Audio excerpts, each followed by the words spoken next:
tradition to kick off the month of October.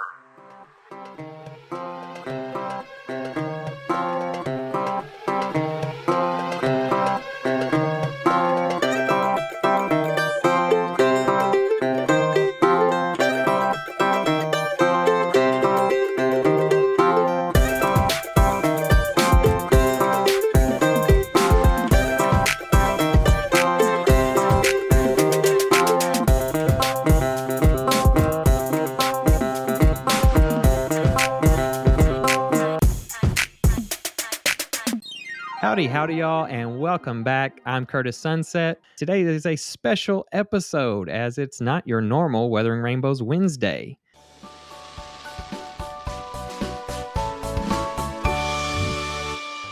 Howdy, y'all. This is Kurtis Sunset with Weathering Rainbows, and today we have a special guest, and I would call him a friend of mine. I don't know if he'll call me a friend, but but we have Mykul Jay Valentine. Multiple national title holder. I'll let him kind of go through that story with you. But Mykul, tell us a little bit about yourself. Tell about myself. I'm a pretty boring person, actually. Nothing special. I don't know. I like to go to the gym, work out, take naps, play video games, eat junk food. That's literally all I do. I'm fairly boring. What's your favorite junk food? My favorite junk food, I would have to say. So they make these peanut butter pies. They're kind of like fudge rounds. Yeah. They're really hard to find at the store, but they're so good. They're like, I'll eat a whole box as soon as I buy it. And I'm like, crap, I'm fat. Now I got to go work out. It's very that. So it's full circle. It's a cycle. Yeah. So let's hear a little bit about your background. Where did you grow up and what was family life like? I don't have like the sob story that everybody has. Like I was born here in Kentucky, of course, in Louisville, and I grew up in Shepherdsville, Kentucky on a farm, but I had an amazing family. They were obviously accepting of me being gay and everything. They've always been super supportive of me, whatever my endeavors were. I was a gymnast growing up and a cheerleader. So they were always there at my competitions, cheering me on and stuff. So I was never bullied at school. I was never that person. I hate saying that because it makes me sound boring. No. But I had a really good life growing up. Like I'm the only child. So I'm incredibly spoiled, of course, which if you know me, which you do, Curtis, you know I am. I act very spoiled. No, I don't. So I never had a hard time growing up. Yeah. I guess. So you had a decent family life, very accepting of who you were. Yeah. What about general great. community going through high school and those kind of things in Kentucky? High school was fine. I did go to high school out in Bardstown, Kentucky, out in Bethlehem was the name of the high school. So I went there and it was fine. It was a co-ed school. So I felt better there because I went to St. X my freshman year, all male school. And I always felt awkward around boys, and I never knew why. I never knew why. Still and awkward then around finally, boys, so yeah, I still am so awkward. Curtis is awkward around me. I just want to throw that out there. Anyway,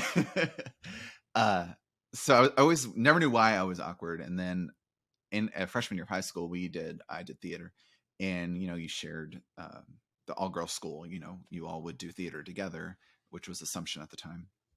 And I made friends with people who were older than me, and they were not out, but they were just more open and accepting and knew who they were.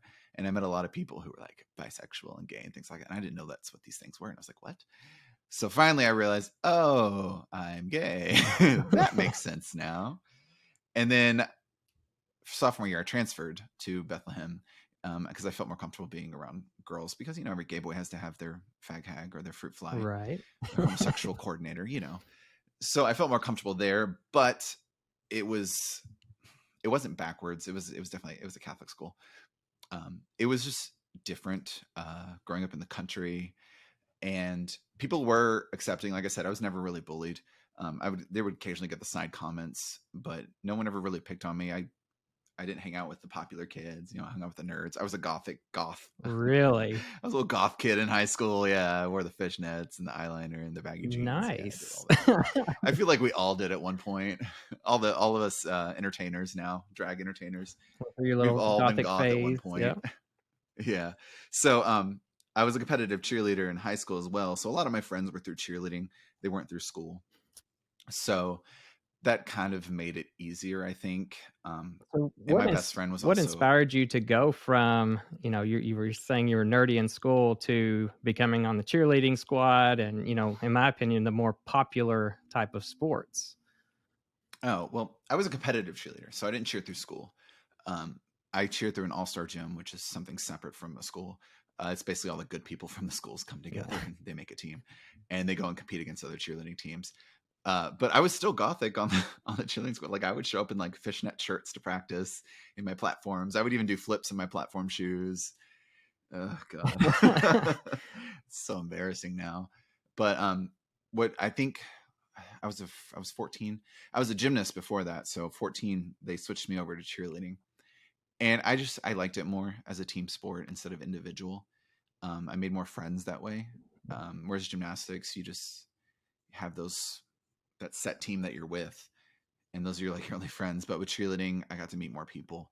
The teams were bigger, and we traveled a lot more. And I kind of felt better with cheerleading. I felt better with cheerleading, which was great. I'm glad I did because I won Right. everything. I was the best cheerleader in the world for 5 years. Like we won everything. Now, So that's why. did you have any dancing experience in your past, or?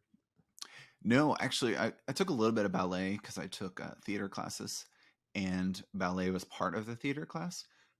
But I never learned dancing until I was 18 when I started working at the Connection. The choreographer there, he taught me how to dance and how to hold my body and stuff when you're dancing, and he taught me how to do leaps and things like that. So I was never a trained dancer. I don't even consider myself a dancer. I'm a mover. I can't dance. No, I'm not a dancer, but I can dance. That's how I describe myself to people.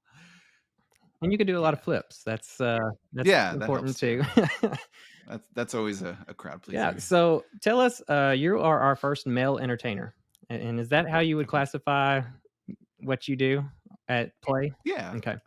Yeah. Male Because I entertainer know is there's what's a lot good. of different names for that kind of thing, but male entertainer. What is life like for a male entertainer versus the drag queens that they're in full outfits and Full everything? leash. Yeah.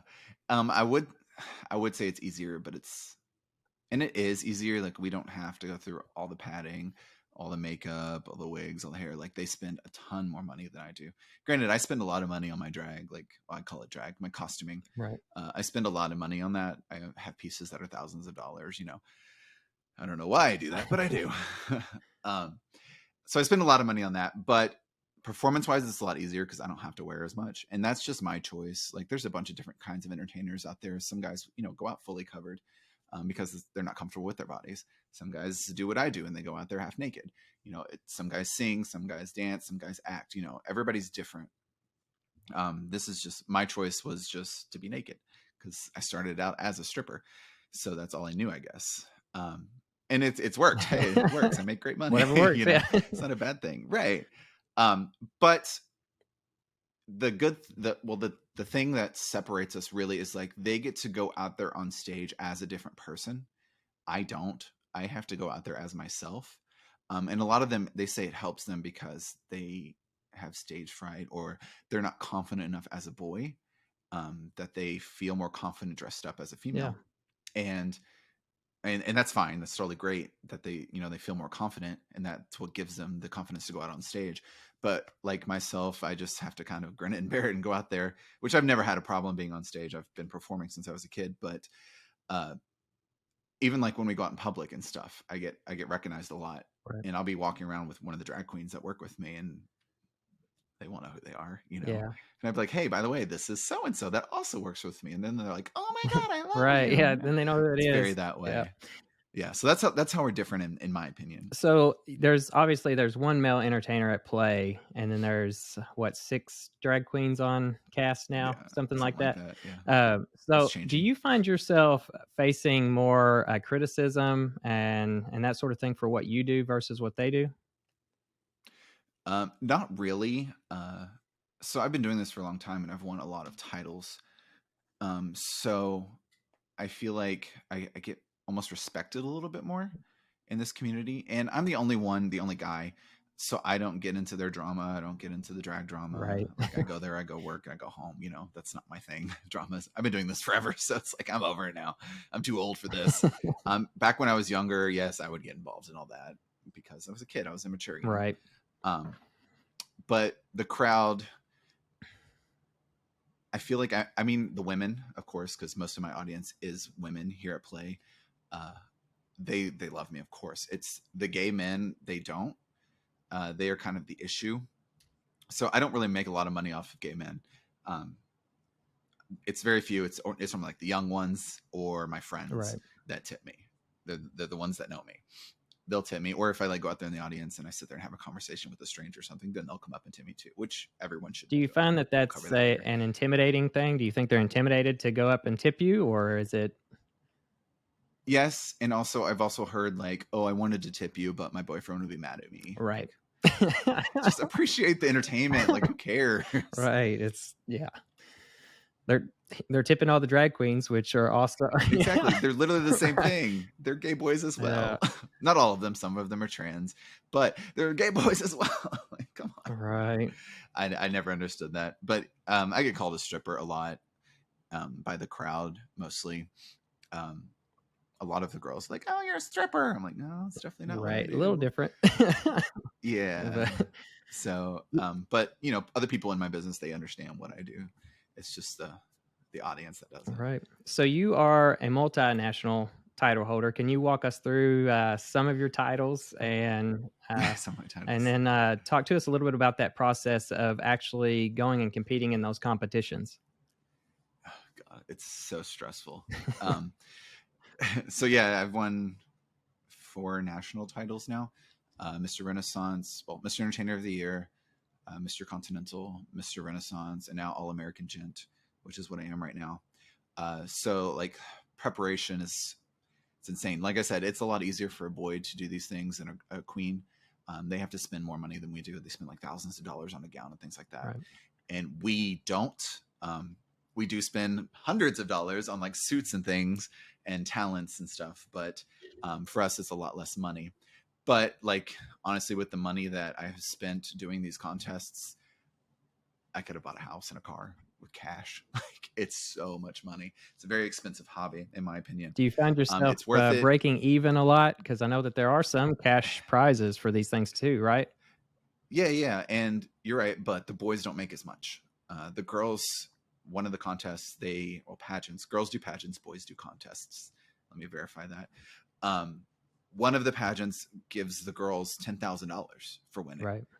The boy gets 3. Wow. Like, yeah, it's big. I think there's a new pageant that just came out that gives $5,000 to the boy and $10,000 to the girl. Like, that's the best a boy pageant has ever had. $5,000. Wow. It's crazy. And I never understood why we got less. We do just as much work. Actually, we even work even harder. And I never understood why we got less money. Right. Especially for a community that's very wage conscious and all of that, to have that drastic disparity there. That's pretty intense. Yeah, it's not fair. No. But it's all right. We've all accepted it. I mean, what can you do? You know, we're still doing the pageants. But the preparation process, you know, so you find out what categories there are. Like the one I just did, All-American Gent. We have creative costume. So that's what I spent most of my money on. It ended up totaling me maybe $1,200, $1,300, which actually isn't that much. I was an alien, like on an alien warrior on stilts, and it lit up. It was really cool.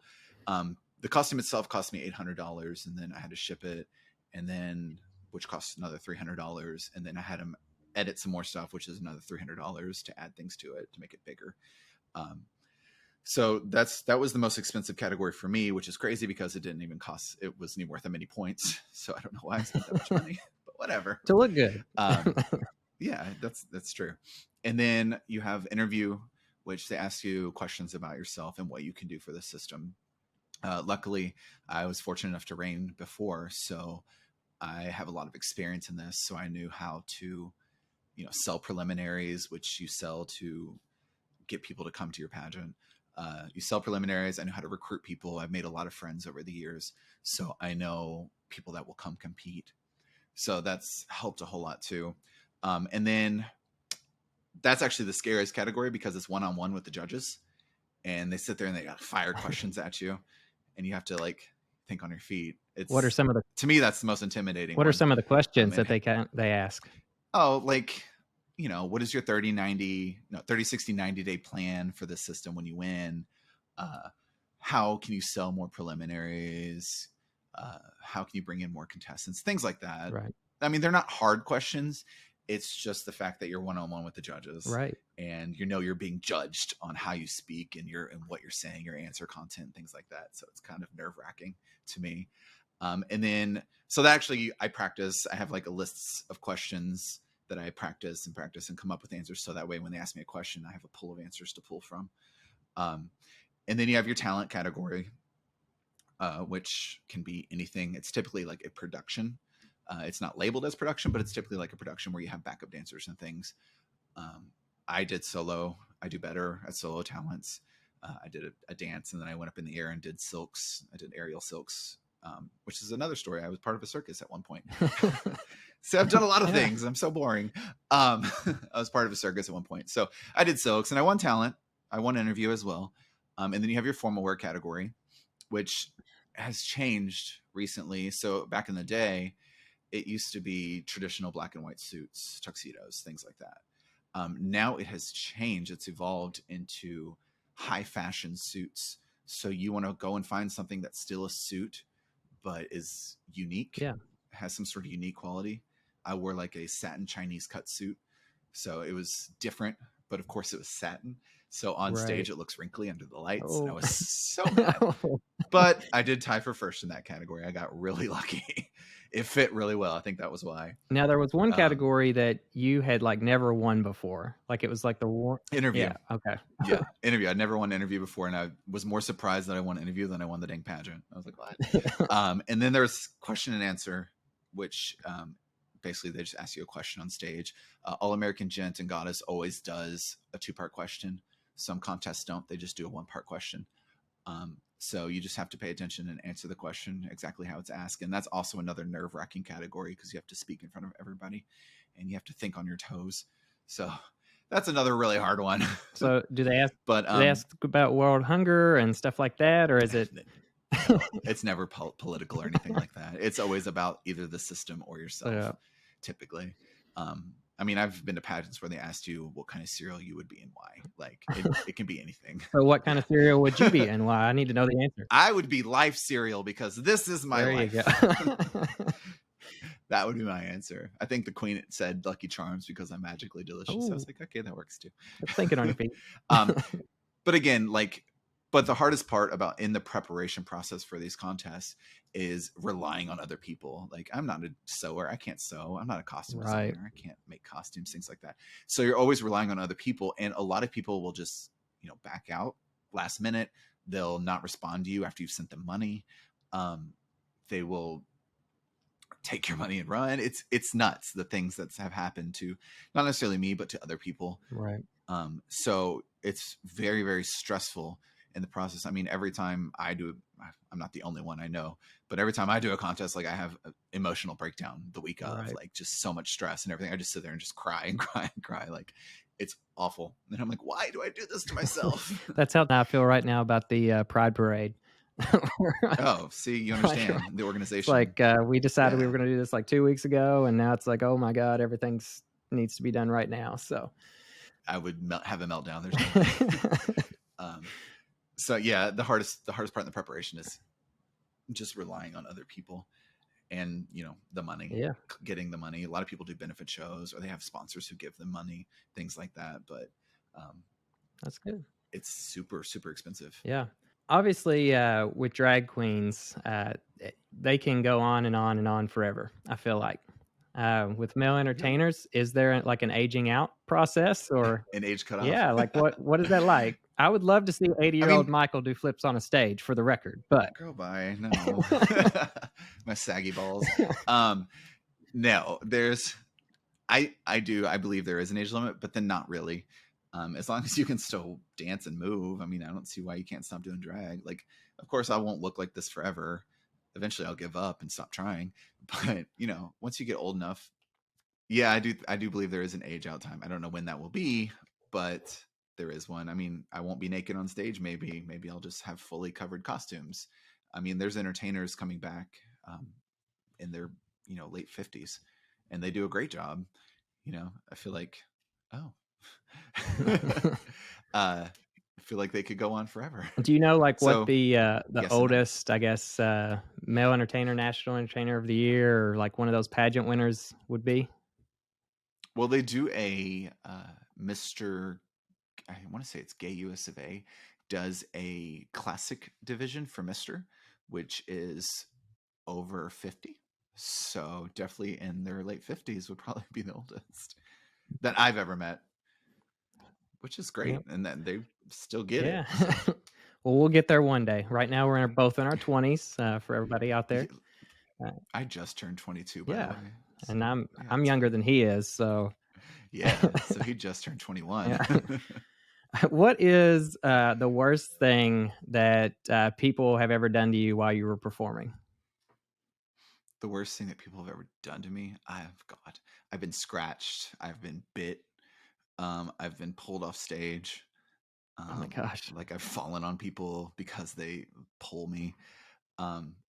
So like the scene from Magic Mike where they pull the guy off the stage and he's like, "You can't touch." Is that what we need to do? Oh, did that happen? I've never seen it. I get compared to that a lot, but I've never seen it. I hate that. I think that's honestly the worst. I think the worst was when the girl bit me and drew blood. Oh my gosh. I was like, I gotta go get a tetanus shot. Was there a reason that she bit you, or just drunk, stupid? Oh my goodness. Mostly dumb. I don't know. Yeah, I think that was probably the worst. I have never been booed off stage. I've had change thrown at me before. I was much younger back then. Do you ever get one time I did almost get punched in the face. Oh. But I deserved it. I was being a little bitch, and this person that was cheating on their boyfriend with me was at the bar with their boyfriend, and I walked over there and said something, and his boyfriend swung at me. Luckily I got up back in time and he missed, but I'm glad my boyfriend missed you when he swung. No, I'm joking. You were far too young then, okay? You couldn't have been in the bar at the time. Yeah, I think that was probably the worst. Have you ever gotten dollar bills somewhere that you didn't want? Every time. Every time. No, I've gotten them like my taint undercarriage, and I've pulled it out before and got a paper cut down there. Oh goodness. Yeah, that was probably the worst. Whew. All right. So one topic I really wanted to discuss with you is obviously you're very fit. And obviously a lot of times we hear the term body shaming, that sort of thing. Because I'm a believer that a lot of fit people actually experience a lot of body shaming from the LGBTQ community. Have you experienced that, and what has that been like? Yes. So I do believe fit shaming is a thing. It doesn't happen often, which is correct, because people think gay men are supposed to be muscular and in shape and things like that. So then they feel like the plus size community and the gay community gets shamed more, which is true. And it's mostly from assholes, right? Like people who are not nice. As for fit shaming, yeah, like I've been told I can't do things because I'm too in shape. A lot of it comes from you're too pretty. Mm-hmm. I get that a lot.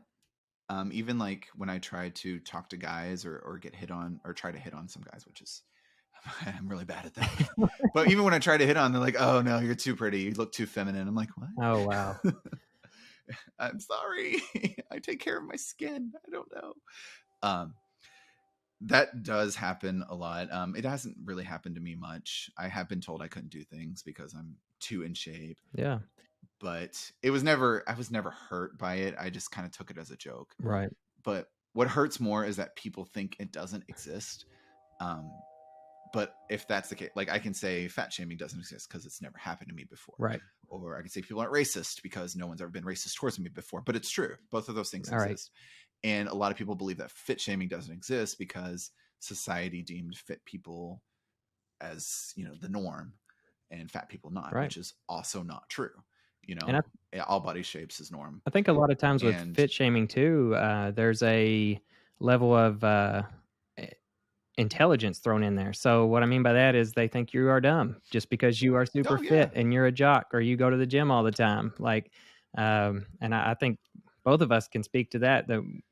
I don't think either one of us are dumb. So, wait, you work out? I do work out. I'm just kidding. Goodness. I know you've changed since I met you. Let's talk about that. Let's break there and let's talk about whenever we met. Do you remember the first time we met? No, I'm sure you're gonna remind me. Well, I invited something embarrassing. I invited you to a show. I know, I remember. Yep. Keep going. Keep going. I remember the red underwear. Oh no, we're gonna talk about that too. So U of L has an annual drag show called Pink, and I had just gone through my first ever breakup.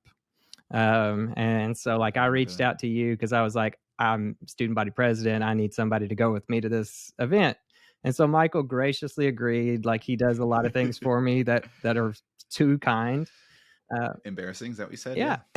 So, no, I'm just kidding. But he comes to Pink, and so we're sitting there, and I go, Mykul, this is my boyfriend right here, because we had gotten back together. Yeah. Oh, so that was the first time we met. Let's see. What are some other things? I feel like we've had a long history. I was actually really nervous. The red U of L underwear. Yeah. Mykul is the only male that my mother has ever made a thong for. Yes. I wonder if I still have them. I have to. Oh Lord! Don't ever wear those ever. No, they don't fit me anymore. But yeah. She didn't make the pouch right, so it all didn't fit in there. Yeah. Yeah. I remember that. So there was that. I remember Kurtis had a crush on me. When was this?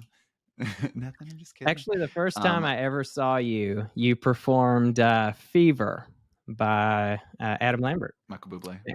Oh, Adam Lambert, that one. Yeah, and I was like, it was actually my first time ever at Connection, and I was like, holy shit. Like, guys look like that? Like, I need to go home.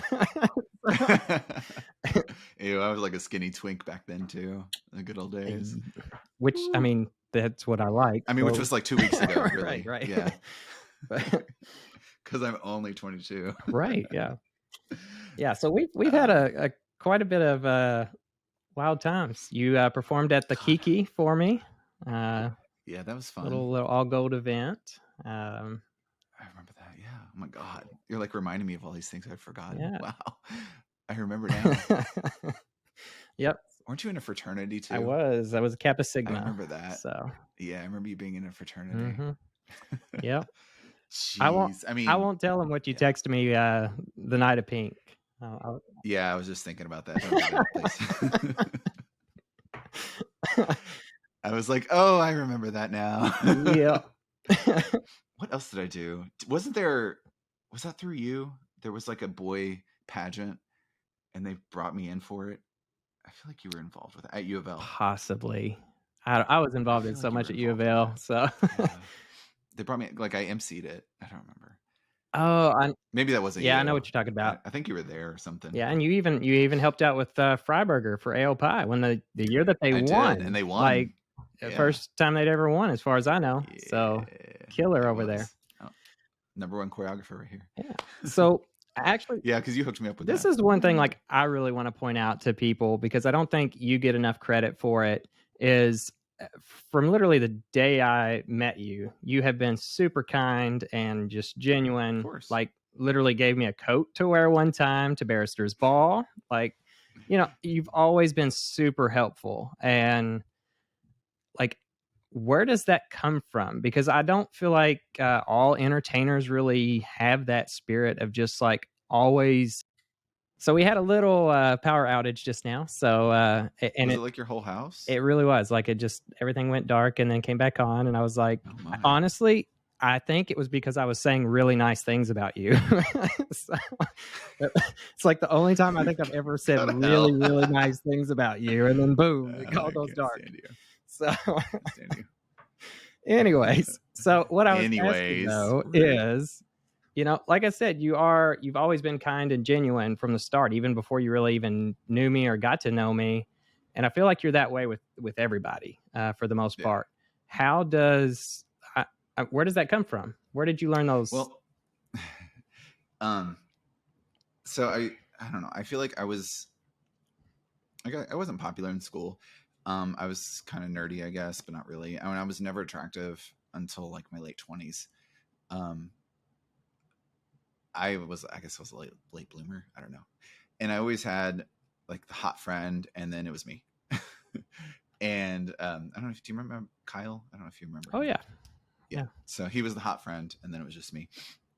And so I feel like when people who grow up where they don't, they aren't hot, well, quote unquote hot, they have to learn to develop a good personality. And I feel like I did go through that phase, and I learned how to, have a good personality, how to be nice to people.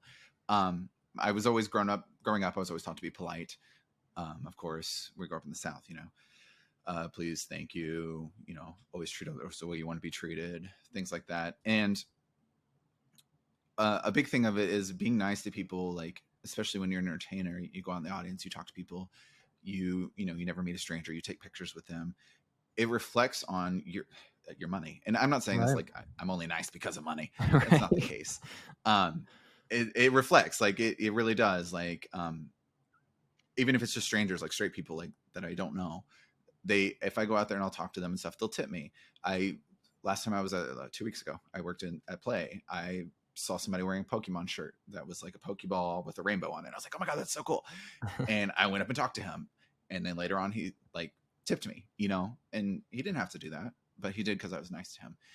But I think, you catch more flies with honey. Like, you have to be nice to people. No one wants to be friends. No one wants to tip someone who's mean all the time. And I'm not going to say who, but there's some queens that I work with, or have worked with, and they go out there and they say, oh, I'm not making any money. And I'm like, well, when you go out there and you talk to people, you're rude.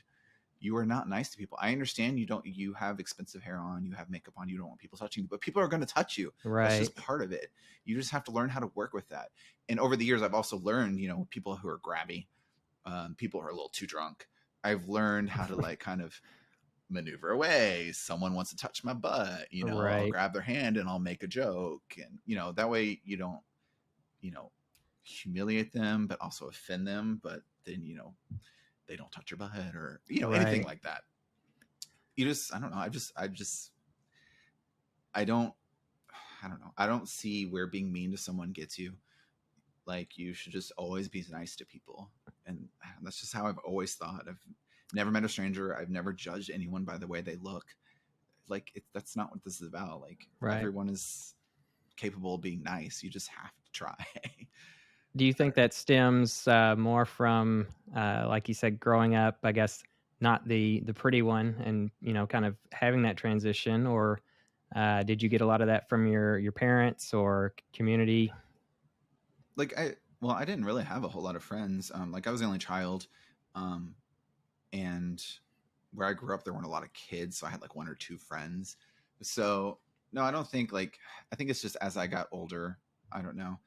I've always been nice, I guess. Yeah. A lot of people, they'll meet me and say, oh, he's stuck up. But my thing is, like, people will talk to me or something and I won't hear them. They'll ask me a question and I won't know what they're saying. I'm like, what? And I'll walk away or I'll just laugh. I don't know. Like, I think a lot of it is misinterpretation of just something that happened. They're like, oh, well, I was there and you didn't talk to me. I was like, did you try to talk to me? Like, maybe I didn't see you, or, I'm shy. Like, I'm not just going to go and approach somebody. Which is shocking. Anyway. Which is shocking. Yeah. But I've always gotten that impression that you do have this like shy factor, Yeah. I mean, like at the bar when I'm working at a club, it's different. Like, that's who I am. It's my character, right? Outgoing. So I will go and talk to anybody. I don't care who they are. But when I'm not doing that, if I'm just out doing something, I'm not going to go up and talk to somebody. Right. Like, even if I know them half the time, I don't say anything because I'm like, oh, I don't want to bother them. Maybe they don't want to talk to anybody. That's how I feel about about those sorts of things, but That's how I am I about was like, no, you should have said hi. yeah, that's how I am about like seeing old therapists or something. It's like I shouldn't go talk to them out and about. But should you? Right, probably. Yeah, right. Same. So one thing I do want to bring up, because I just think it's funny, and I think people out there need to know, somewhere buried in the deep dark interwebs, Mykul had an old blog that he would keep. Live And journal. yeah, I think so. But yeah, so and I got a hold of that one time. I gotta go delete that shit. And so you can find it somewhere out there. I think it still exists.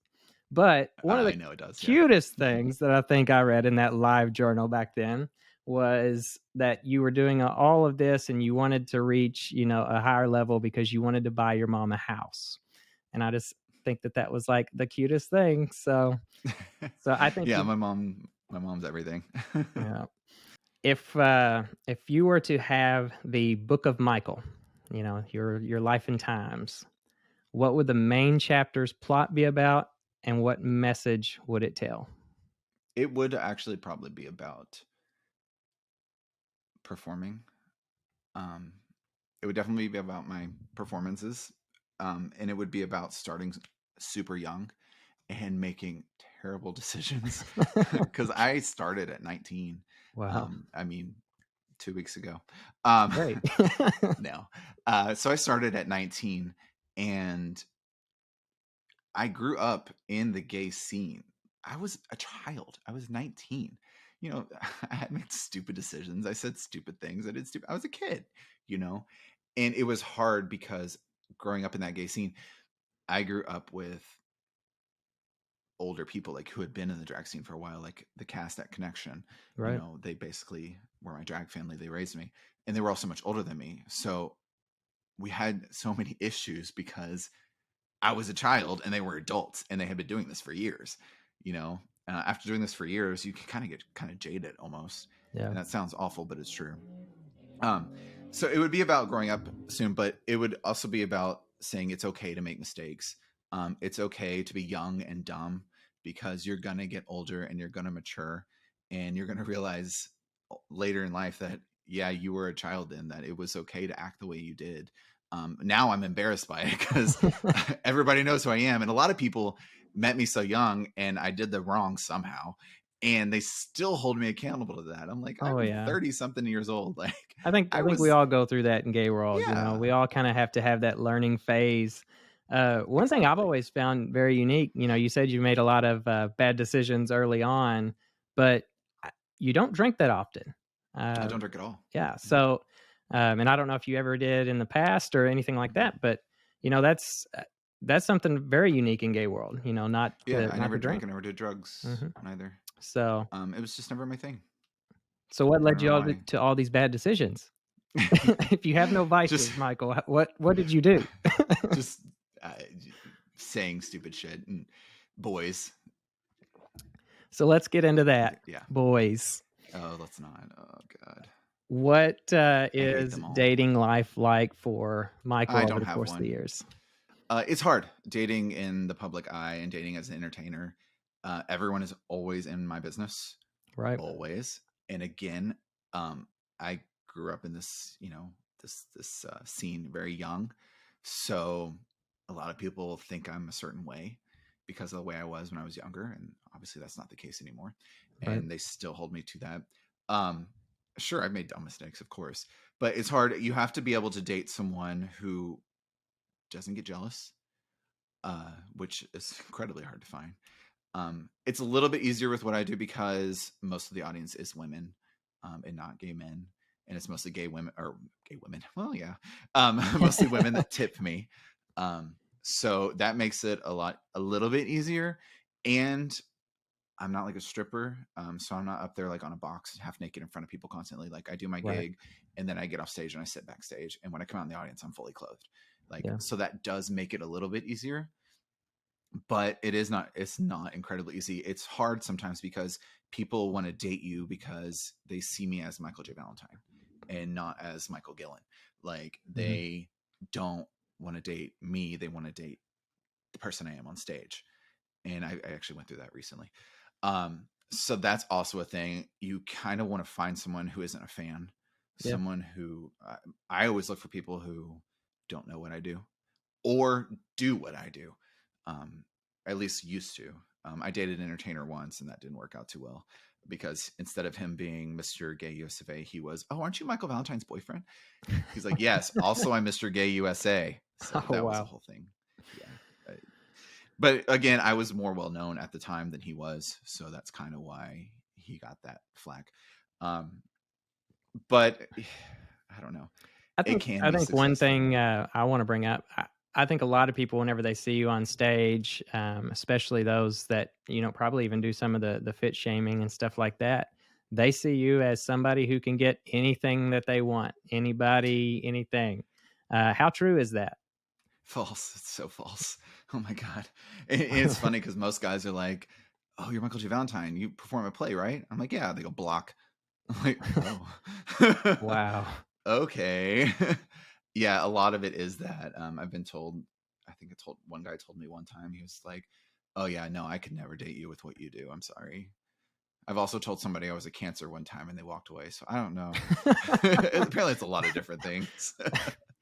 Oh goodness, yeah. The star thing has become very popular lately. So, But the thing is, like, oh, astrology, yeah, I love that stuff. But the thing is, Mhm. like, I'm not a real celebrity. Like, I just dance on stage. That's it. Like, maybe in Louisville, sure, but like anywhere else, not really.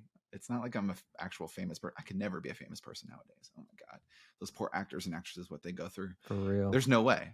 And like, I go through some stuff, and that's too much for me. Like, I can imagine what they go through. Yeah. Has But being an entertainer and kind of meeting all these different sexualities and different people, how has that changed kind of your experience with your own sexuality over the course of the years? it, I mean, it has, but it hasn't. I am a lot more sexually open now. I am gay. I only like boys. I only date boys. Um, but I'm sexually bisexual, if that makes sense. And that is actually more of a recent thing. Like, I can have sex with women, but I don't date them. I couldn't date them. Right.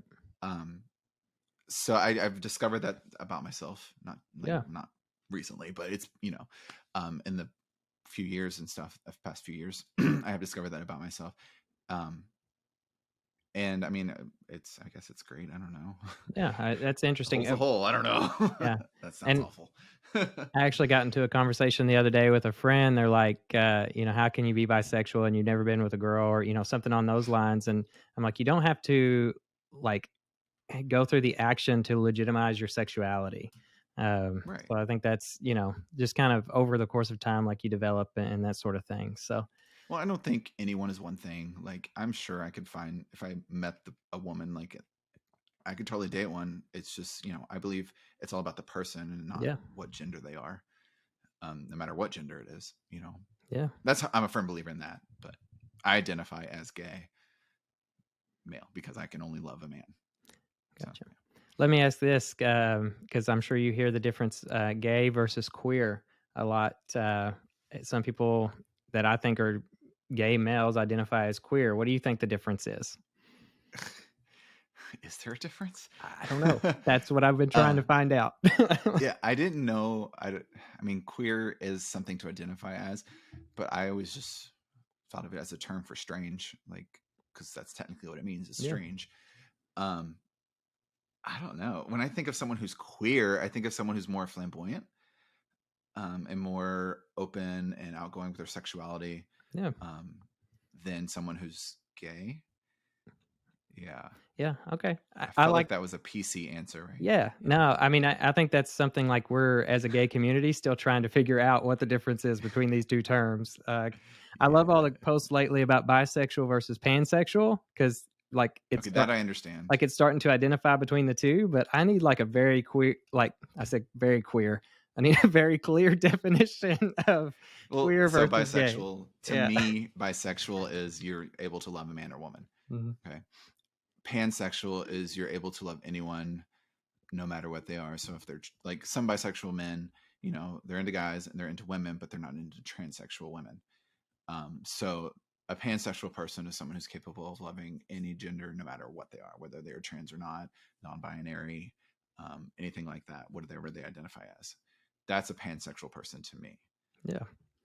I don't know if that's the actual definition, but yeah, I think it is. I think that's the way I take it. All right. Well, we've gotten through all the definitions and terms now, so let's jump into some of the more fun segments real quick. We do a segment called the Heap of Trouble segment, and basically, I want to know like your most comedic night and on the Rainbow Trail is what I call LGBTQ culture and life. Oh God! So this one time, I was performing. It was very early in my career, and it was my first time ever wearing a cock ring. Yeah, my first time ever wearing a cock ring. Now, Didn't know for our guests, or not guests, but our viewers sometimes are from rural areas and they don't know what certain things are. Can you describe what that is for them? Kurtis, it's exactly what it sounds like.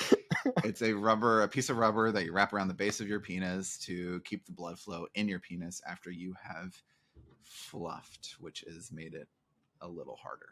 Yep. For when you go out on stage. Okay. Well, at this point, I was a stripper at the time, so that's what you do if you're a stripper. You fluff so that it looks bigger, and then you put the cock ring on, traps blood in there, keeps it big while you're on stage. Anyway, so it was my first time ever wearing a cock ring, and I had put it on, and then I had to pee, so I went and peed, but I didn't take it off when I peed. Oh goodness. So I peed, whatever. So I come back. And I'm about to go on stage. I get my costume and everything, and I'm on stage. And while I'm performing, I started peeing on myself. All down my... And it wasn't like you couldn't see it, because you could see it.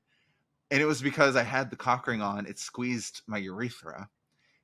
And I guess as I was deflating, it released the pressure and just peed all over myself on stage. Oh my God. Oh God. When did this happen and what did you do? I finished the number. I don't know. I think we're good.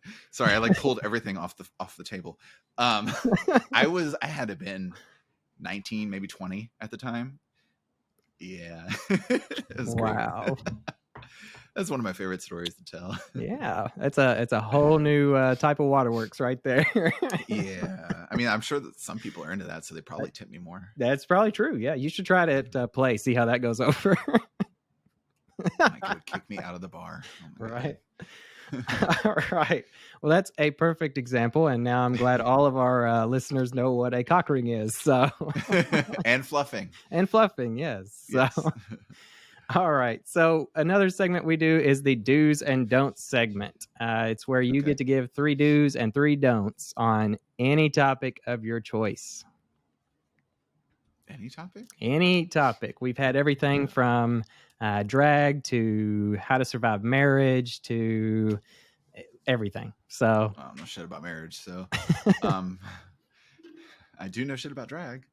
So do be nice to people, which we discussed earlier. Do spend money on your character, your facade, your image, and always wear deodorant. Wash your drag. Oh God, people are gross. I don't know how many entertainers I've worked with that smell because they don't wash their drag and they don't wear deodorant. 3 do's. Those are good. Those are good. Yeah. Right. So don't worry about what people say about you. It's their opinion, and their opinion doesn't matter. What matters is the money that you're getting. Okay. If you want to go out as a boy but wear high heels and makeup and dance, do it. Who cares? You're entertaining. That's all that matters. Do be appreciative and take advice when given. Okay. It doesn't mean you have to go through with it, but listen to what. Wait, are we on do's or don'ts? Don'ts. We're on don'ts. I just kept saying do's. That's fine. You can keep going. Oh. They need this advice. Cool. Sorry. I always have a lot of things to say about things you should do. Sorry. Don't. Okay. Don't be rude. Okay. So do not be rude to people, especially when they want to come up and talk to you and take a picture, because that is your money. Don't start drama with your fellow castmates. because you have to work with them every day, or every weekend whenever you work. I feel like that happens a lot too in bars across the U.S. And it's petty stuff, like stupid stuff that they fight over. It's ridiculous.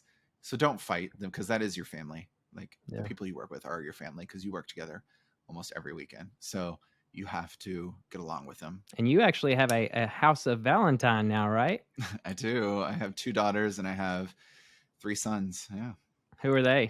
Give them a shout out. Well, my daughters are Melody Valentine and Lexi Love. And then I have Adonis Casanova. I have Judas Elliott, and I have Chulo Cartel. Those are all my kids. I've had to abort a few in the past, but yeah, that happens. But it's all right. It happens. Mm-hmm. And also another, don't post stupid shit on Facebook. Oh, now that's a good one. That's a broad one. Do not post stupid shit on Facebook. That is good. Because it will come back and bite you in the ass. Now, what would you define as stupid? Like, don't get on Facebook and read people all the time. Don't leave comments reading people. Don't be rude. Don't post something like racist. Don't post, I don't cuss on Facebook, so that's just my preference. But, don't post stupid things that are going to get you in trouble in the future. Always think before you post, like, is this okay? Is this PC? Am I going to offend somebody with this? Even if you have to be vague, like, be vague. Because people really watch that nowadays. Very true. It's terrible. And even if you going from, being on TV, RuPaul's Drag Race, or I'm sure any reality show, to, getting a job, people look at what you post on the internet. Yeah. And people don't think about that. That is they see it as a diary. Have you, I know obviously you work as a male entertainer, and I believe you work as a personal trainer and things like that. Have you had any difficulties getting jobs that are outside of drag world? No, not really. I was a personal trainer, like you said, and it was at a Planet Fitness. Mm-hmm. And it was kind of cool working there, because people would come up and they'd be like, "Don't you work at Play?" And they'd whisper it every time. Right. I'm like, yeah, I'm not ashamed. I've had people like come into the gym and like meet me there because, they were just coming in and they like started crying. They're like, "Oh my God, I love you so," and like started crying. I was like, this is so weird. Yeah. I've taken pictures with people at the gym. Like, it's fun. But no, I've never had any problems getting jobs. I've always either been a cheerleading coach or the trainer. Like, that's all I've ever really done. Actually, I've never had like a real job. Okay. So no, never been an issue yet. So give it time. Yeah. So one thing I want to discuss real quick is obviously you are very well traveled. You get to travel all over for the different, events and stuff that goes along with your titles. What are some of your favorite places that gay people should visit? And why keep coming back to Kentucky? Oh, well, my favorite places I've been, Lyon, France was amazing. I did shows there. Sydney, Australia was beautiful. I lived in Australia actually briefly. I lived there for coaching cheerleading though, not entertaining. But Sydney was beautiful. And I'd also been to Malaysia with cheerleading. And it's beautiful. I would definitely pay to visit. It's very humbling, I guess, to see how people live there and see how we live here. Yeah. Because it is a third world country, essentially. Well, sort of. I'm not sure if it's labeled as that, but it was pretty sad. But it's definitely worth a visit. The architecture there is beautiful. I mean, the malls are amazing. The clubs are like, there's one club that's like a giant pyramid with a sphinx. It's beautiful. Anyway, so that's a really nice place to visit here in the US. I mean, I love Dallas. It's one of my favorite places to go. I love Florida. I actually just got back from Minnesota yesterday. It was beautiful. I'd never been there before. It was a beautiful city. It was huge. Those are places I'd recommend. And then, wait, what was the other part of the question? So why do you keep coming back to Kentucky? Why do I keep coming back to Kentucky? Well, of course, I'm super close with my family, of course. Right. And that's literally all I have. Like, I'm an only child, like I said. And all I have is my mom and my grandma, really. So I want to stay close to them. My grandfather had passed a while back. So my grandma moved here to stay with us because they lived in Florida. So they're them and my stepfather, they're the only ones I have here. So I stay here obviously because of that. And also like I have a great thing here. Like I make so much money with what I do, and living here is not expensive. We're a Very cheap true. state. So why move somewhere where I'm a fish in a pond when I can be a shark in a pond here? You know, I mean, granted, I'm sure wherever I went, I could get a job in drag and stuff, but there's no places like where I work now. There's like very, very few. Yeah. So there's no point in leaving. And I think it's arguably, I think play is one of the best in the country, even though people wouldn't think that from Louisville, Kentucky, you know? So, I get that a lot. Yeah. But yeah, you're right. Like, and I mean, I've made so many friends. I made so many connections here in Louisville. So yeah, I mean, I've had the privilege of living in, you know, like Atlanta and those kind of places. And I'm just always shocked by how good I feel like the drag is here in Kentucky, you know? It's so good. Here, Dallas and Florida have the best drag. Yeah. Or Texas in general. Yeah. Yeah. In my opinion, but. So we will start to wrap up the show. But we always do a final question. And it's called the Pot of Gold question, in which I get to ask you one final question on anything I want to ask. The sky is the limit. Okay. And you get to ask me one question, anything you want to ask, and I have to answer it truthfully. Oh, Lord. Okay.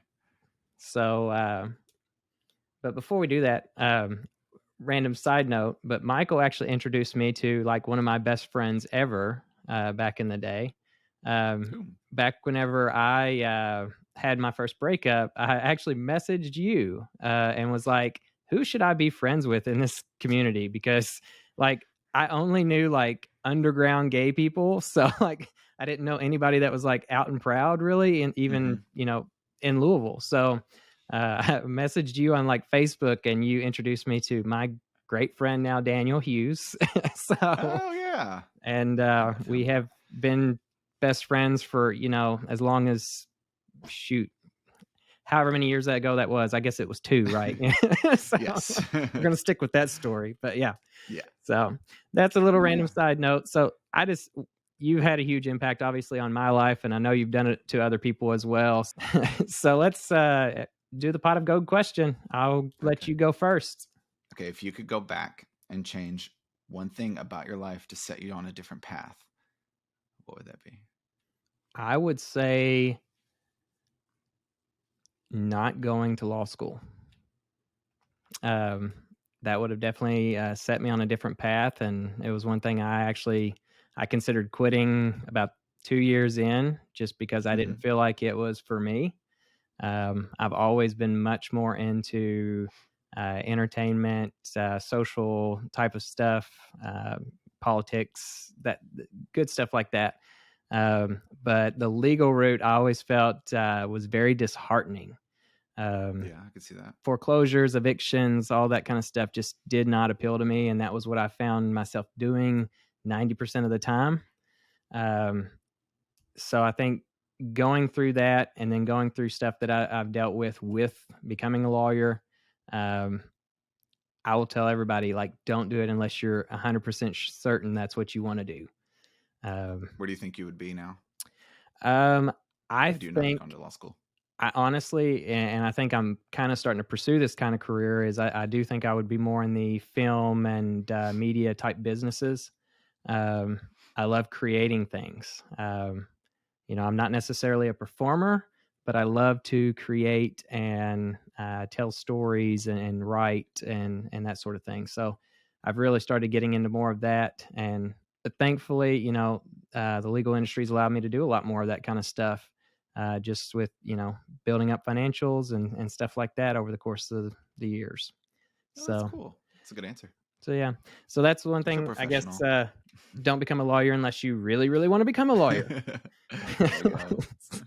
So, well, I've asked you a lot of those kind of questions tonight, and I feel like I put you on the spot with a lot of the hard stuff. So I will preface this question, my final Pot of Gold question, with you have dedicated 2 songs to me over the course of knowing each other. One was on my 20th birthday, and I think that one was Save a Horse, Ride a Cowboy. Which you have a nice little bandana thong. I still think that's your like number one best outfit ever. Yeah, I don't fit in that anymore. We got to make you a new one. Yeah, I'm a little too thick. And then I think the second one was for another birthday, and you did Moves Like Jagger on that one. So here's my pot of gold question. Are you going to be at Kentuckiana Pride? Yeah. So you're going to be here that weekend. My birthday is October 7th. What song are you going to dedicate to me this year? Oh, God. Let me think. A song, let's see. I would say Bang. Well, no, not because of the name. Never mind. Bang by AJR. Because the words are about growing up, but then not being ready to grow up. And I feel like that's very you. Yeah. You grew up, became a lawyer, and they're like, well, shit, now I don't want to be a lawyer. That's all right. So, and also the name is also double entendre, so that works too. Perfect. Yeah. All right. So we know Mykul really thinks deep into his songs because that got real deep. It did. I won't even ask how you came up with Moves Like Jagger and Save a Horse, Ride a Cowboy then. So I probably just wanted to do it at the time, and I was like, hey, Kurtis, I'm doing this for you. I don't know. I was trying to get you to give me money. I don't know. I'm sure. You've gotten a lot of it over the years from me. So I think it was just because I saw you out there probably. Yeah. And you're my friend, so that helps. True. And you probably texted me and you were like, you're so hot and thick. I was like, I know, thanks. Oh, yeah. Should I go ahead and tell him what text I got that night on Pete? I will hang this up right now if you say that. I'm just kidding. You've never texted me that. Yeah, that's what I thought. All right. So we'll wrap up the show. Is there any last minute advice that you would want to give rural kids out there in places like the Bible Belt of Kentucky? Get out.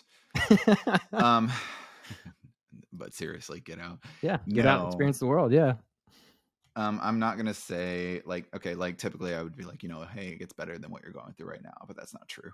It doesn't get better. You just learn how to deal with things better. So give it time to grow up and know what you want to do. And then if you want to leave and get out of it, do it. But don't be afraid to be who you are just because of, whether it's the way you're raised or where you're raised. Don't be afraid of that. Just be who you are. If people don't accept you for the way you are, that's on them. That has nothing to do with you. Being gay, you get to pick a family. So Go out, make your friends, pick your chosen family, and that can be your support system, your support group. But don't be scared of who you are. That is great advice from Mykul. We appreciate you being on the show here today. I know I appreciate just being your friend over the course of our last 2 years of knowing each other. But thank you so much and for coming on the show. Thanks, Kurtis.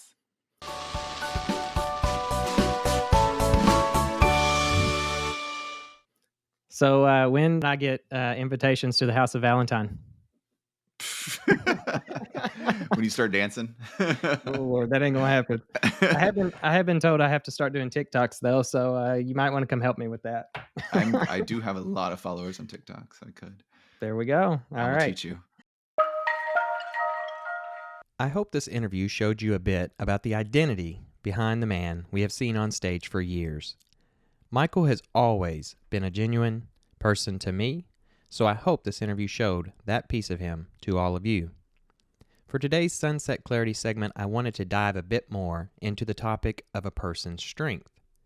A person's strength correlates with their resilience, which is the ability to withstand hardship. Oftentimes, some of the greatest hardships a person can face are rejection, abandonment, and the judgment from others in our communities. While these struggles are difficult, the reason they become hardships is whenever we dwell upon them for too long. So when you find yourself dwelling upon something for too long, ask yourself if it will matter to you in 5 years. Is this truly going to affect you, or is it something you are allowing to consume your time now that shouldn't be? But let's say it is something you think might affect you for a while.